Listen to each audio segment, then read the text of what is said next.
Bapak Ibu Saudara, sesaat lagi kita akan mendengarkan firman Tuhan yang bermanfaat untuk mengajar, menyatakan kesalahan, memperbaiki kelakuan, dan mendidik orang dalam kebenaran. Dari GPDI Mahanaim Tegal, selamat mendengarkan. Salam sejahtera di dalam kasih sayang Tuhan Yesus. Bapak Ibu Saudara yang dikasihi Tuhan, saat ini kita akan bersaat teduh di dalam Tuhan bersama-sama, baik saudara di rumah maupun saya di sini. Mari kita akan mulai renungan saat teduh kita di dalam doa. Bapa yang baik, di dalam nama Tuhan Yesus kami ucap syukur kalau pada hari ini kami boleh ada bersama-sama dengan Tuhan dan kami membuka hati kami Tuhan dalam bersaat teduh saat ini. Berfirmanlah kepada kami Tuhan untuk membuat kami tetap teguh dan percaya di dalam keadaan yang kami sedang hadapi ini. Sepenuh waktu hati kami buka bagi firman-Mu di dalam nama Tuhan Yesus Kristus. Haleluya. Amin. Puji Tuhan. Bapak Ibu Saudaraku yang Tuhan kasih, saya mengambil tema renungan pada saat ini, yaitu Tuhan tahu menyelamatkan orang-orang saleh dari pencobaan.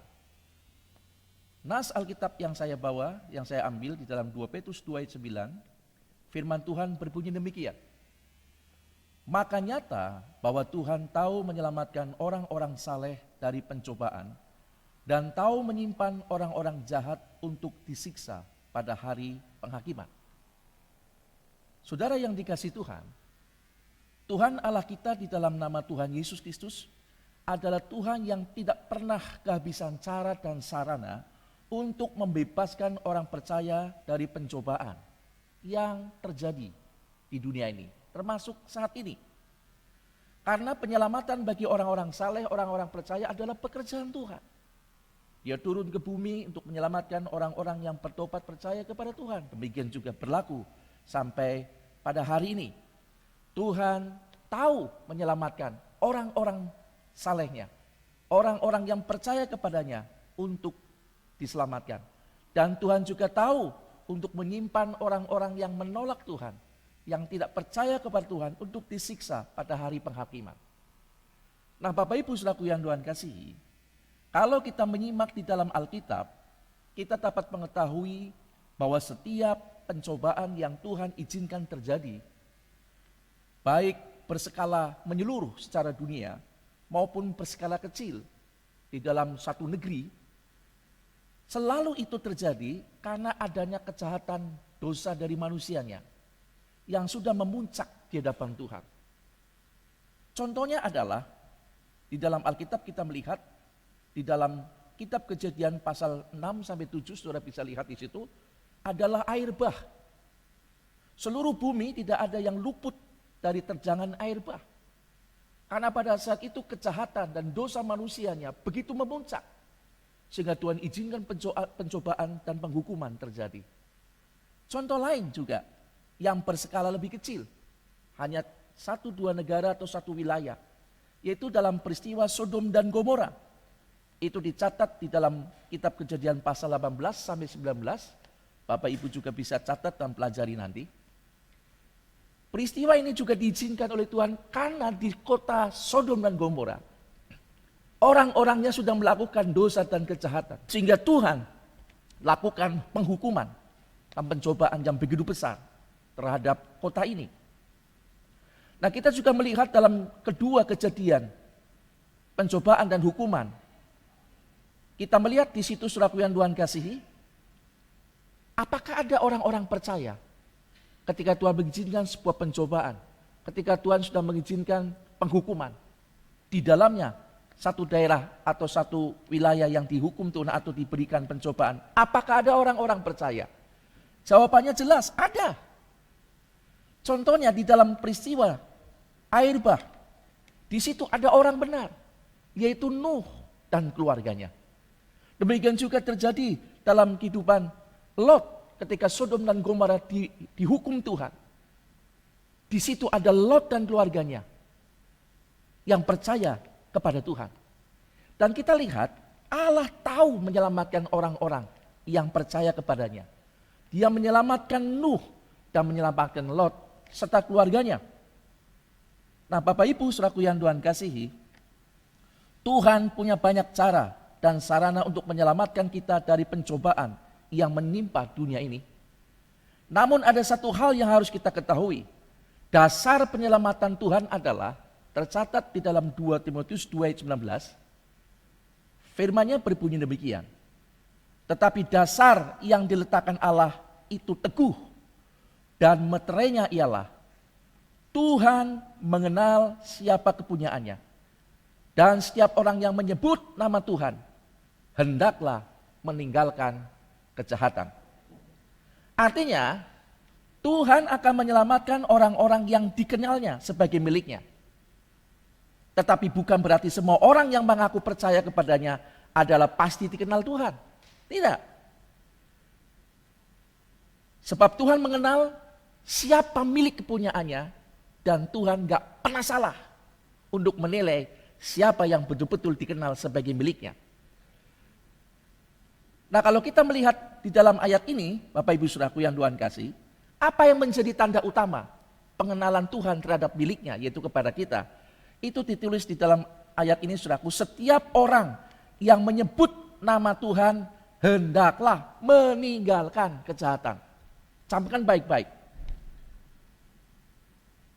Kalau kita melihat dua tokoh yang kita sedang bicarakan, Nuh diselamatkan bukan karena dia orang yang memang Tuhan pilih kasih diselamatkan, tidak.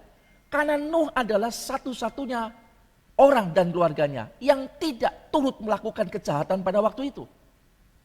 Dia hidupnya berkenan kepada Tuhan. Dia berpaut kepada Tuhan. Disitulah letak pengenalan Tuhan kepada Nuh.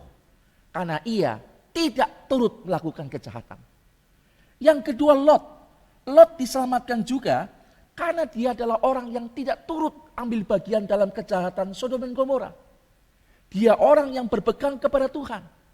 Sampai bahkan dia malah menderita melihat kejahatan kota Sodom dan Gomora.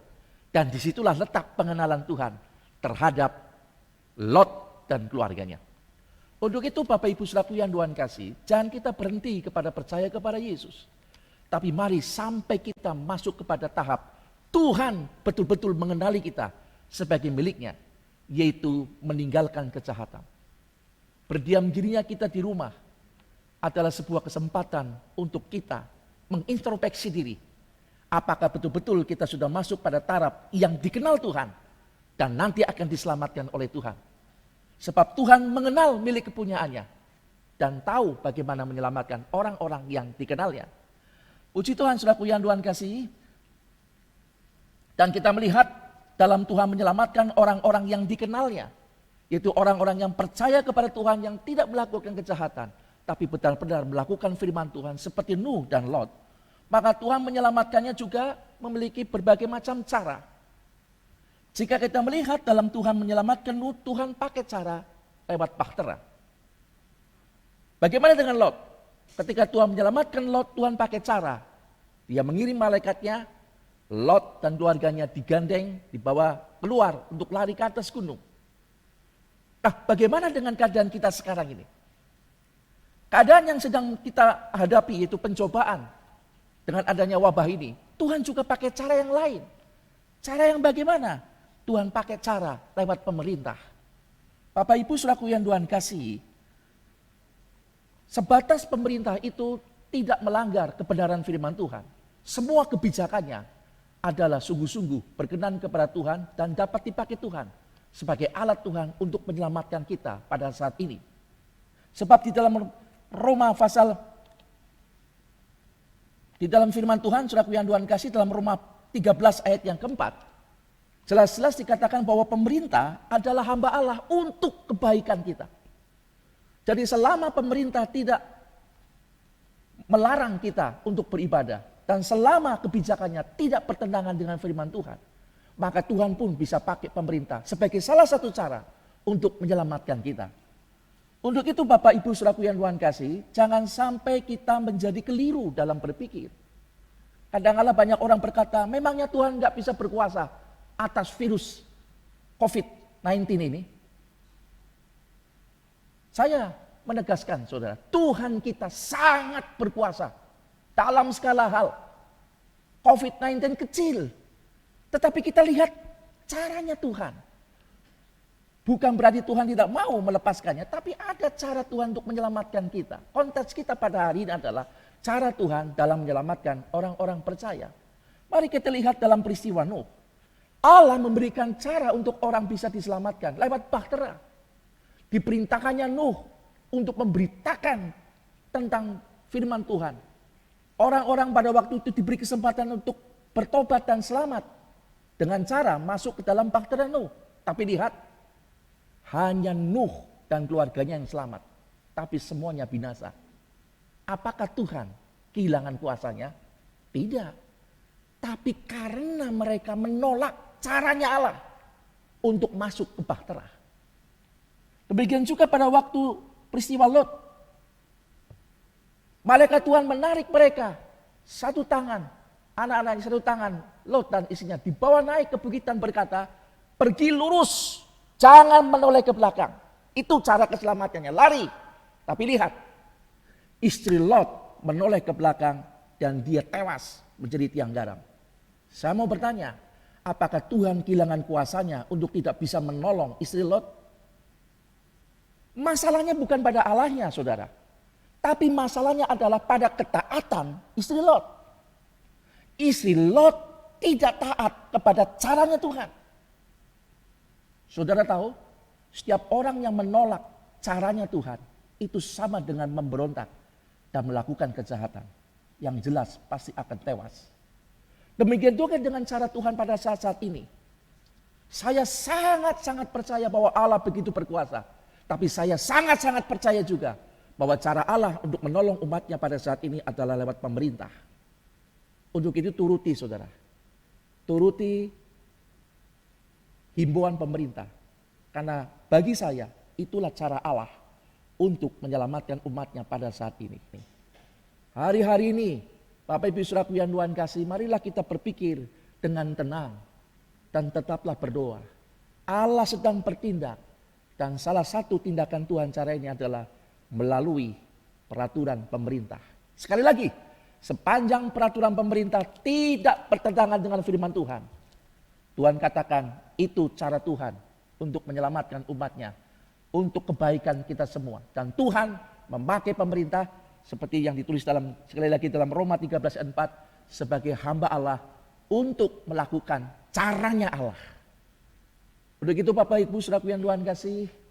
Apa kita takut? Waspada harus, tapi takut jangan. Karena kita punya Allah yang sanggup menyelamatkan kita dengan caranya. Bukan dengan cara kita, tetapi dengan caranya. Gunakan waktu yang ada saat-saat ini. Bukan cuma untuk tinggal di rumah, tapi dekat dengan Tuhan. Manfaatkan waktu yang banyak ini justru kita untuk melekat dengan Tuhan. Adakan mesbah keluarga, berdoa untuk keluarga, bersyafaat untuk gereja, pemerintah, kota kita, dan juga saudara-saudara kita. Sehingga satu sama lain kita membuat satu jalinan mata rantai dalam kesatuan. Di dalam perlindungan Tuhan. Kiranya Tuhan memberkati Bapak Ibu Saudaraku yang Tuhan kasih dan tetap kuat, semangat bersama dengan Tuhan. Mari Bapak Ibu yang Tuhan kasih, kita akan tutup dengan doa. Bapa yang baik, kami ucap syukur buat renungan firman Tuhan yang kami boleh dengar bersama Tuhan. Bahwa benar Engkau memiliki cara yang baik, cara yang khusus Tuhan. Engkau punya waktumu sendiri dan Engkau juga punya caranya sendiri untuk menolong orang-orang saleh. Untuk menolong kami orang-orang yang percaya di dalam Engkau dengan caramu. Kami bersyukur Tuhan. Kami berdoa buat bangsa negara kami supaya Tuhan tolong pemerintah kami diberikan hikmat. Tuhan pakai sebagai alatmu Tuhan untuk bisa mengatasi Tuhan pencobaan besar ini yaitu wabah corona ini dalam hikmat Tuhan. Demikian juga pemerintah kami di kota-kota, para bupati, para wali kota juga diberikan hikmat untuk dapat mengatasi semua ini. Demikian juga gereja-gereja, saudara-saudara kami semua di dalam Tuhan diberikan ketenangan, kekuatan, damai sejahtera di dalam Tuhan. Dan diikat dalam persekutuan yang kuat di dalam doa dan persekutuan kami masing-masing di rumah, serta Tuhan berkati seluruh keperluan yang diperlukan sidang jemaat-Mu dimanapun berada. Kami mengucap syukur Tuhan buat semua ini, dalam segala kasih kemurahan Tuhan, di dalam nama Bapa, Putra, dan Roh Kudus, yaitulah berkat di dalam nama Tuhan Yesus Kristus. Haleluya. Amin.